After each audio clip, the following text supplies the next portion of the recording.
Public Information Officer for Mayor Wheeler, and joining us today to reflect on the 5th consecutive night of protests in the greater Portland area will be Mayor Wheeler, Portland Police Bureau Chief Jamie Resch, and Dr. Keisha Smith, the Director of the City of Portland's Office of Equity and Human Rights. Let's get right to the content. Mayor Wheeler, you can take the microphone.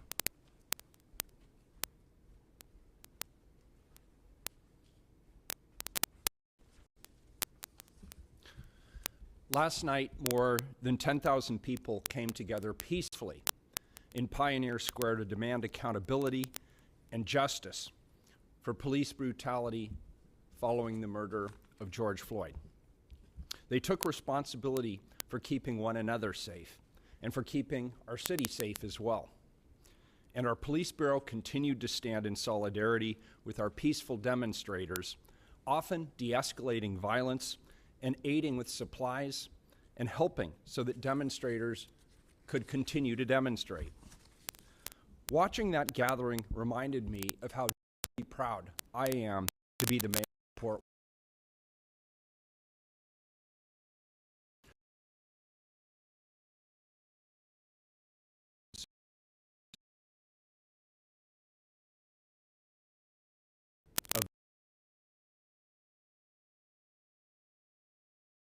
Night, again, a small minority of demonstrators provoked conflict and endangered lives. Late in the evening, I went to the incident command to be with the team who'd had an eagle's eye view of what was going on. I saw where the pockets of violence were occurring and how our police bureau was responding. It confirmed what I already knew about the minute-to-minute reports I've been getting over the last 5 nights, that our officers are doing everything they can within their power to respect and protect peaceful demonstrators. But they have another job, and that job is to make sure that lives are safe and public safety is protected. That's why we cannot tolerate violence. It's our duty to protect Portland, including the 10,000 people who showed up last night to make this city a more equitable and a more just place. You'll hear more from the police about the details of last night, so I want to close by addressing the substance of the demands from peaceful protesters who are working for their local government. I've said this before, and I'll say it again until I reach every single Portlander. Keep holding us accountable, all of us. I want to be held accountable. That is at the core of our democracy. And I want you to know that I continue to hold myself accountable as your mayor. But remember, while you're doing this, I am your ally. I believe in justice and reform, and I believe in our peaceful demonstrators and their calls for reform. Listening and acting. These are 2 things you're going to hear a lot from me, and you're seeing from me, from your electeds across the city, across the county, and indeed across the state. We are going to fight with everything we've got to help heal the generation of injustice inflicted on our black friends and neighbors. We will fight for reform and for reconciliation. And we know it won't happen in just a few days or a few weeks, but we can begin by taking meaningful action. I've been thinking a lot about what city leaders can do right now, and I've been out in the community talking to people, demonstrators, community leaders, activists, and others about what we can do right now. We will push for even more changes in state law this summer. Some bills are already in the works, like the one I support on making sure officers who are disciplined for wrongful behavior don't get off the hook. We'll also accelerate the conversation on taking a hard look at our specialty units within the Portland Police Bureau. We'll review how we're training our police officers to ensure their training aligns with the community's values. And we'll continue to hold the painful but necessary conversations we've begun with community about the history that brought us to this place and the solutions that will allow us to begin to heal. That's a start. And right now, our Black leaders are working with us in all levels of government to identify more actions that we can take. Change isn't just coming. It's finally here now. And in this moment in history, our children and our children's children will look upon the actions we took as a city with pride, because they will remember the moment and the movement that brought Portland together, and we collectively said, enough. Healing and reform begins right now. Thank you.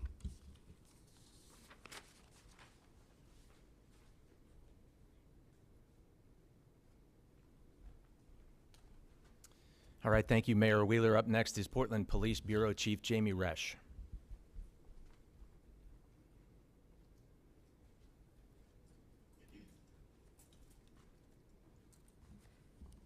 Good morning.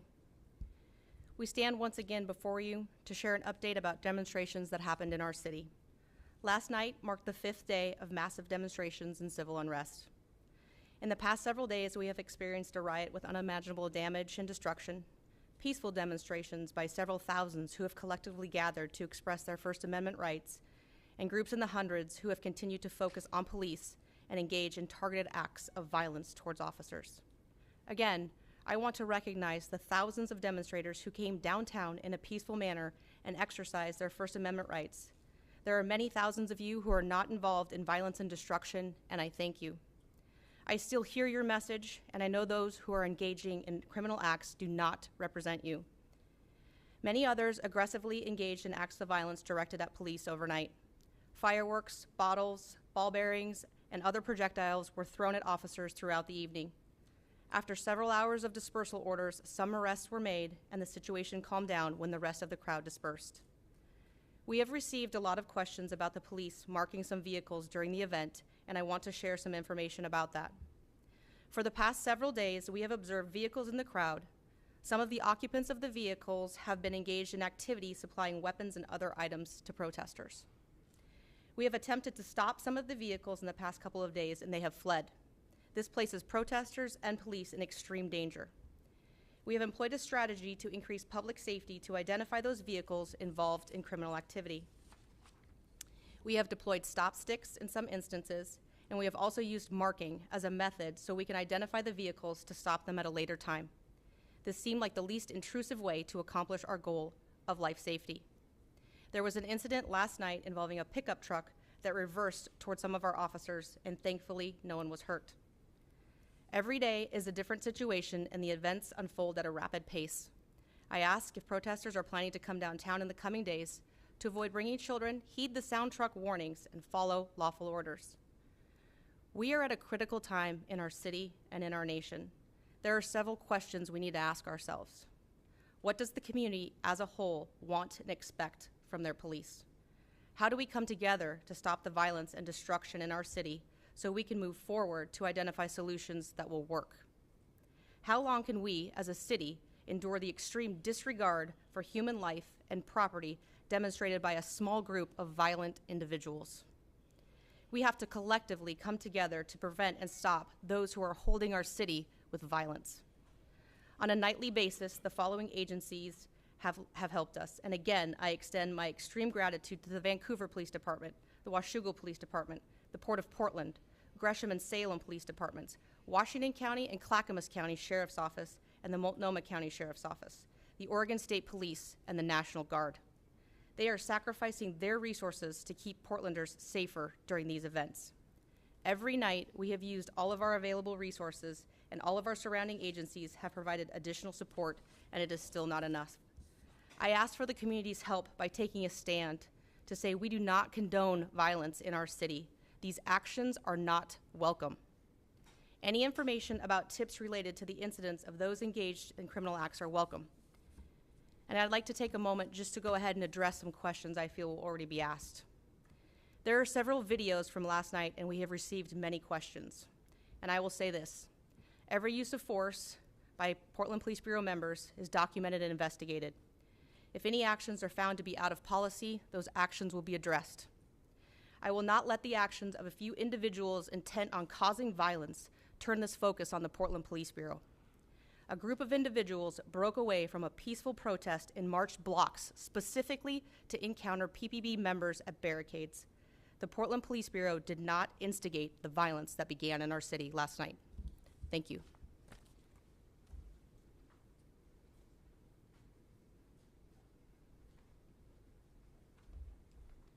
Thank you, Chief Resch. Our next speaker at the microphone is Dr. Keisha Smith. She is the director of the City of Portland's Office of Equity and Human Rights. Dr. Smith.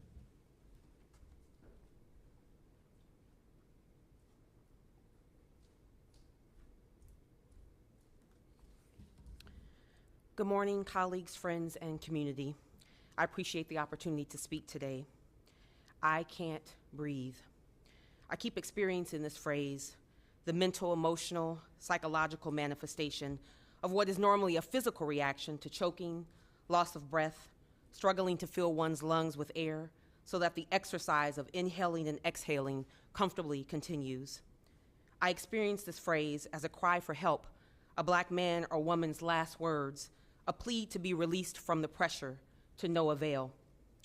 Black folks in this country are suffocating, literally, as many have taken their last breath at the hands of police brutality, and metaphorically, as a community who is struggling under the weight of racism. The events that have transpired over the past few days and nights highlight the reality that the COVID-19 pandemic has not erased the reality that racism still exists. White supremacy and white supremacists are not following a stay-at-home order. Racism hasn't been quarantined. We don't have drive-through locations to test for racism.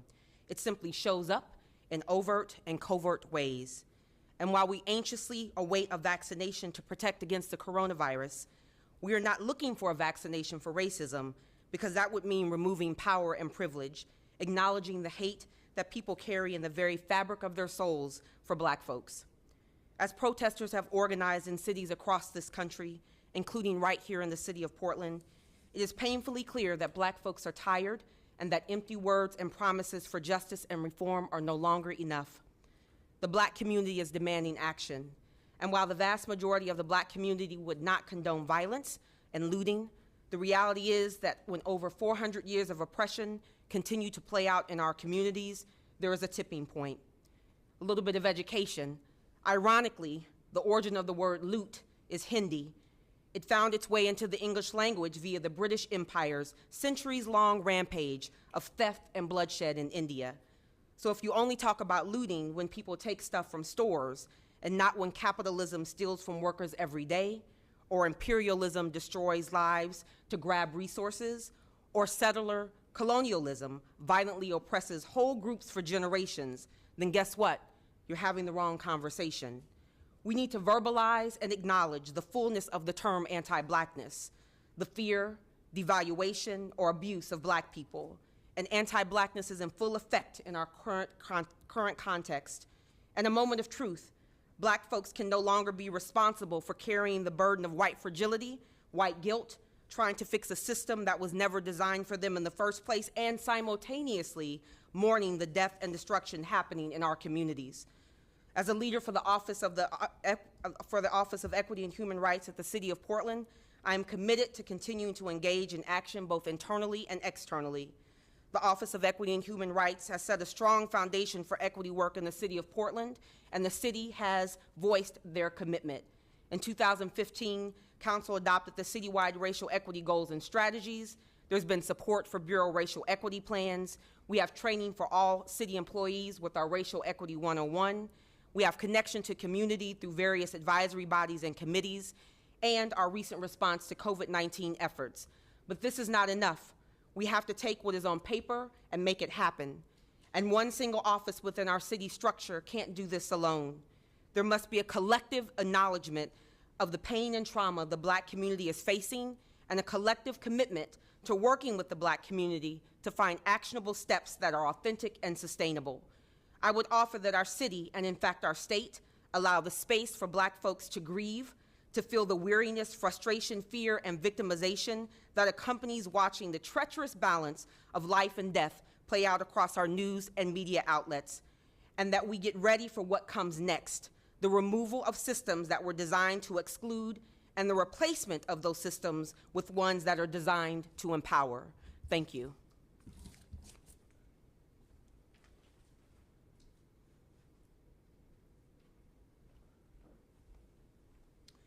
Thank you, Dr. Smith.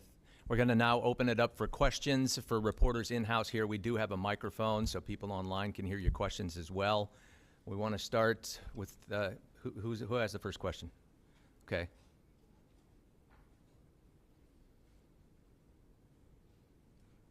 And can you tell us who you are and which organization you work for? Yeah. Genevieve with K2, Genevieve Rayom. I have a question on behalf of my colleague, Lachey Wesley, for Mayor Wheeler. Okay, Mayor Wheeler.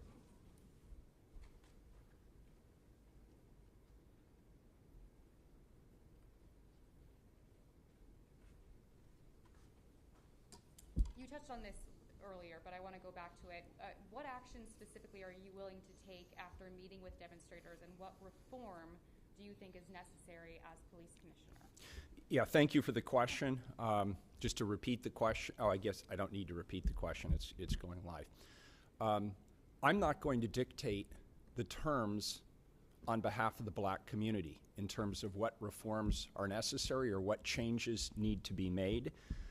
My job right now as the mayor, as somebody who's representative of the power structure in this community, is somebody who has benefited from generational privilege because of the color of my skin. My job is to listen to the community. And in fact, I've had several opportunities in recent days. Just yesterday, I had the opportunity to meet with another group of black leaders in our community. It was an intergenerational opportunity to hear from some folks who'd been on the front lines for justice literally for decades, and some very young people who are currently involved in the demonstrations here in Portland. And much of the conversation centered around what victory, what winning, if air quotes, looks like in this particular circumstance. And I committed that I remain flexible and open to their ideas, to their suggestions. We've put some on the table. We've agreed to improve the training. I have long said I would like to recruit more people from the community so that people see people in our police bureau who come from their own lived experiences and have a deeper understanding of their circumstances.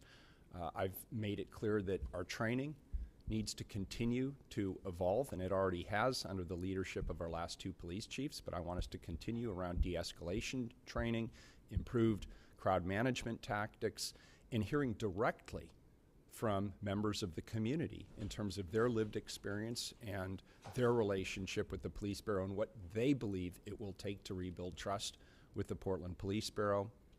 Of course, we've created more spaces for direct accountability and oversight and community engagement in our police bureau policies, like the Portland Committee on Community Engaged Policing. We've agreed that we need to accelerate the evaluation of our specific investigative units. That includes everything from the school resource officers, the gun violence reduction team, but we have other specialty units that deal with issues as diverse as child sex trafficking, domestic violence. All of our units should be evaluated. And I was really appreciative of Dr. Smith's comments this morning. And I thank you, Keisha, for joining us today. Your voice was powerful and it's important in this conversation. I look forward to working with her and others in the community who aren't just focused narrowly on the question of police reform, but broader injustice. And if I can go on a tear for just a moment, while the focus right now, the immediate conversation is an important one around police accountability and the interactions of law enforcement with the black community, black men in particular.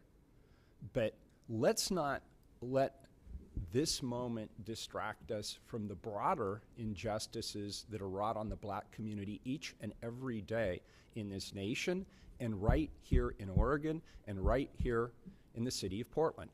And I've talked about this in previous occasions, and I've heard black leaders in our community talk eloquently.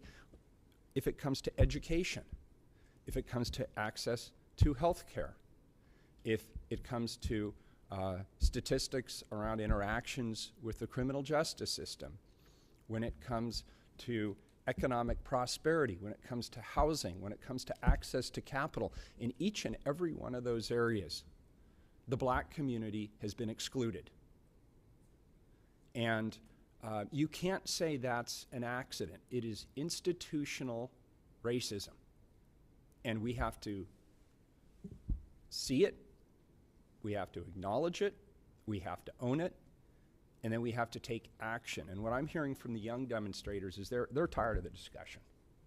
And I get that. I have a sense of urgency and impatience that drives my style of leadership. But we need to get to the action steps, and we need to commit to it. And I think we need to be bolder. You know, Ron Herndon said something yesterday that really stuck with me. And I was thinking about it a lot in the last however many hours it's been since we met. I'm sorry, it may have been Mr. Tony Hobson from SEI. I can't remember who it was, but somebody said something very impressive, one of our distinguished black elders in the community. And he said, it's not just about finding a change, it's about finding the change. And the change has to be thought of broadly and holistically. And we need a broad plan, a bold plan, a community-centered plan, one that organically comes up from the community, that guides us in all of these areas to close the divide that still exists between the majority community and the black community in our city. And I'm 100% in. Enough talking. Let's get to the action. But I have to hear what the community demands, not me telling the community what's in their best interest. It doesn't work that way. Thank you. And I want to echo off of what Dr. Smith was saying. And we saw this community, this country, mobilize really quickly around the coronavirus, around the pandemic, and make changes that were implemented immediately. You know, there's a call to make these changes immediately. How quickly can we see these changes take place in our city? That's the value of demonstration and First Amendment rights, is it has this ability to speed things up. And you know, somebody said the other day that the extraordinary circumstance of this time is it's 1918 meets 1968 meets 2020. And that's a really interesting way to look at it. You know, I might actually say to you that our coronavirus responses nationally reflect the inequities that exist in our country.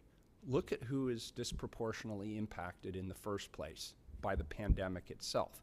Well, it's people who live in smaller spaces with more people in urban areas. Those tend to be people of color and lower income people.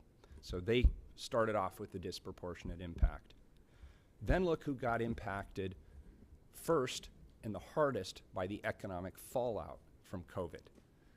And here in Portland, once again, it was our communities of color and our minority owned and operated businesses, and that's why our Economic Impact Task Force, which is working on the recovery, immediately started allocating resources to those businesses that were first hit and the hardest hit.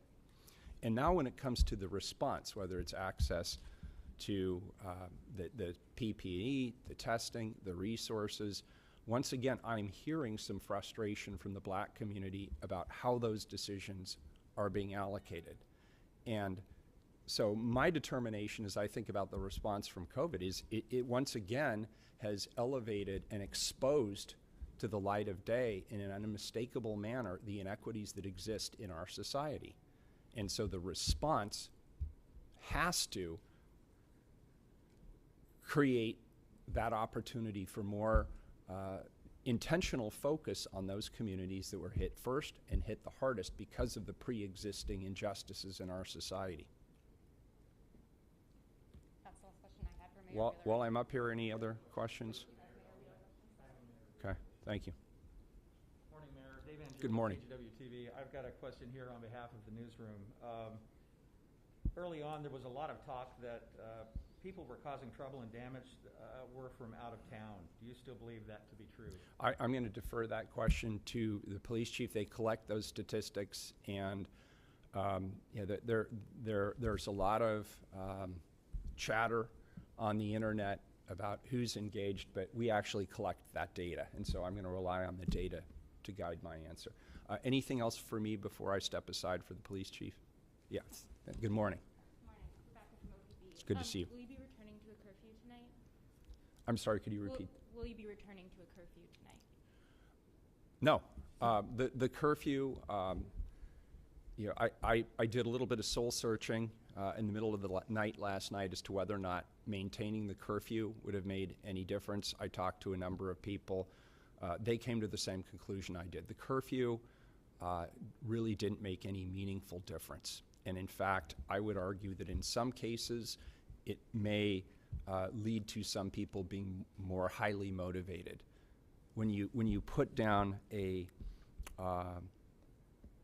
gauntlet, that can actually cause some people to say, I'm going to try and cross that line.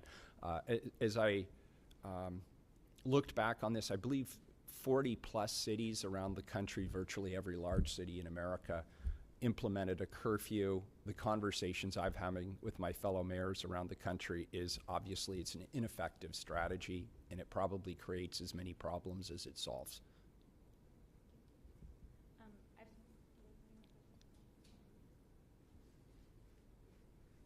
Great, thank you.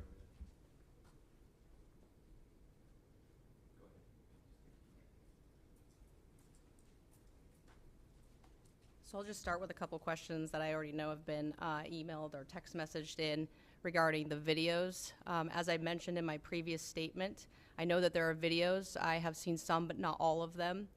And again, I want to say that if there is force used in these videos, that every use of force is investigated by the Portland Police Bureau. And if any of the actions last night were found to be out of policy, those actions will be addressed. So I don't have any more specifics on those, but I know that's a question that's been asked a couple times. In regards to the numbers of people that we're seeing from out of town, that's a little difficult because you're not required to give us your address. So it takes some little follow-up, but we do know that there are some people from out of town and some people from Portland. So I'll try to get you a little bit more solid statistics, but sometimes that takes a few minutes. Who makes the call to use tear gas, and what was the point that triggered it last night? So we have incident commanders, and that is their call during these incidents. Usually it is to protect life and safety. Last night, do you know what? Yes, so last night I know there's many people who are wondering, we hear a lot about peaceful protesters, and there were thousands of peaceful protesters, and the Portland Police Bureau did not interact with those people. We did not interact or deploy any type of crowd control munitions until that group splintered off and marched towards our barricades, attempting to dismantle the fence and throw objects at officers. Do you have any concerns that cordoning off the Justice Center area will just make it an obvious target for protesters? I think we're doing our very best to control a very important building in our city. As the sheriff has mentioned multiple times, it's not just the Justice Center, it's not just the Portland Police Bureau that's there. Multnomah County has a jail that's there, and we have a duty to protect those people that are inside that jail. Good morning, Chief. Good morning. Dave with KGW again. You've alluded to this a couple of times, but the direct question here from our newsroom is, what can you tell us regarding the video of the police cruisers crashing through barriers near Pioneer Square and people having to jump out of the way? It's being investigated. I don't know the circumstances as to why that occurred, so I can't speculate on the officer's actions at this point, but it is one of the videos that we are aware of and that we're looking at. Okay, has OSP already sent help, and were they out last night during the protests? OSP has been out every night. They have sent us a lot of help. We have approximately 100 troopers who have been helping us each and every night, and I cannot thank them enough. Just two more questions here. Sure. One from KPTV. They're asking, why did the police response get geared up last night? It seemed like there were more police officers out there and they were more active. Was it different than the nights before? No, actually, I don't believe we had any more officers than we did the night before. And again, I want to stress that we did not take any action until that group marched towards our barricade. a clarification here, I know you don't know all the answers with that barricade situation, but in the press release it said there was pallets of something being piled up down on 6th and Yamhill, and then police officers drove through that to prevent it from getting set on fire. But the video that we're seeing of the officer driving through the barricades, that is up on the other side of Pioneer Square. That is Morrison and Broadway. Are these two separate incidents? It could be. Like I said, there's multiple videos, so I don't know if there's also a video of pallets or if there's just one of barricades, so that's what we're looking into. There's quite a few videos. Thank you. Chief, I have one more question from KPTV. They say, do you believe the involvement of drivers supplying weapons to people in crowds make this appear more like organized crime? It seems more like a coordinated effort. We have folks who are intent on bringing supplies down, bringing weapons down, and that's very dangerous. And that's why we're trying to identify those cars, identify the drivers, and remove the weapons that could cause serious death and injury to anybody involved. We don't want anybody injured at all in any of these events. Just one more question. Sure. Sorry, one follow-up here. I know that you've spent time with demonstrators and talking with them, and you've made it very clear that the people who are splintering off do not represent the group of protesters who are doing so peacefully. Correct. Do these peaceful protesters have any idea who these people are who are splintering off and causing this violence? Not that I'm aware of. They're very adamant that they do not represent their group, and I 100% believe them. They are just as frustrated, I believe, because it's taking away from the cause, the very important cause that they're trying to make sure that nobody lose sight of. So I think they're just as frustrated as we are, but they're also very limited. They're doing a great job policing themselves, and that's why I've been thanking them continuously. I hope they continue to be able to do that because it really allows us to put a spotlight on those who are just down here to commit acts of violence. Have your officers seen the peaceful protesters asking these other rioters to stop what they're doing while they're doing it? I don't know if they've seen that. I mean, I've been told by the peaceful protesters that they are doing that, and that when other folks are offering to give them, weapons or something like that, they're declining that. So I would assume that yes, my officers have seen that, but I haven't had that conversation with them. Thank you. Can I ask one more question? Sure. There seems to be some backlash building that the police sort of indiscriminately utilize tear gas, flashbang grenades, and violence against peaceful protesters. I just want to give you a chance to respond to that. Okay, we don't use flashbang grenades. So what I've asked, because there seems to be a lot of misinformation out there about the munitions that our teams do use, so I've asked my communications team to develop some information that we can put out later today so that everybody knows exactly what the munitions are and the correct terminology is used, so it's not creating any confusion in the public. But in terms of indiscriminate use of tear gas and whatever munitions you It's use, not indiscriminate. Thank you. Chief, I've got a question here from KOAN. Can you ask if you have any plans to have people of color in the command staff? I do believe we have command staff members that are people of color.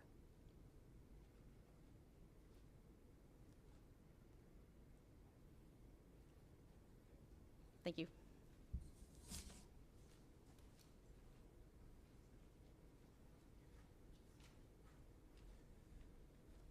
Okay, do we have any more questions? Any questions for Dr. Smith?